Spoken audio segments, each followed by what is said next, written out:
Natural church development is a principle-oriented approach. I have to explain that because nowadays almost everybody uses the term principle, but still different Christian leaders mean very different things by this. For some who use the term principle, it's still something very personal, very subjective. It's the principles behind their own ministry, their personal principles, which is something completely different from what we mean by this term in NCD. If we use the term, we literally mean universal principles, which is principles that can be proven to be of universal applicability, regardless of church size, regardless of culture, regardless of devotional style, regardless of denomination, regardless of what is your favorite church model.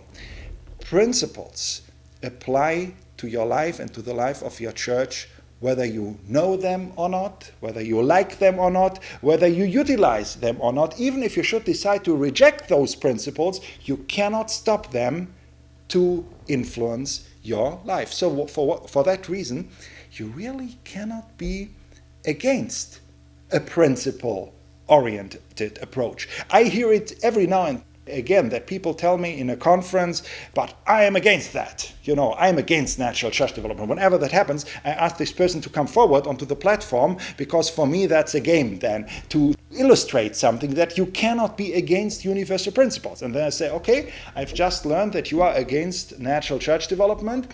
Well, one of the principles of natural church development is loving relationships. So we have just learned that you are against that. So I don't know what your position is, but if you are against loving relationships, maybe you are in favor of hatred in your church.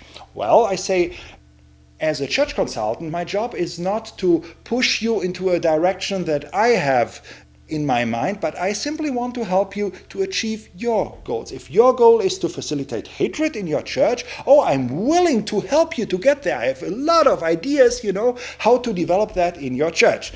And of course, they understand that this cannot be a realistic option. Then I go through the whole list of all of our principles. Another principle is passionate spirituality. Okay, I say, you just said you are against this. You are against passionate spirituality. So you are probably in favor of maybe boring spirituality. And then I say, I am a German, and both because of my culture and because of my theological training, I am an expert in how to facilitate extremely boring, extremely irrelevant spirituality. I would be more than willing to help you to get there, to implement that into your church. And after a while, everybody understands you cannot be against universal principles.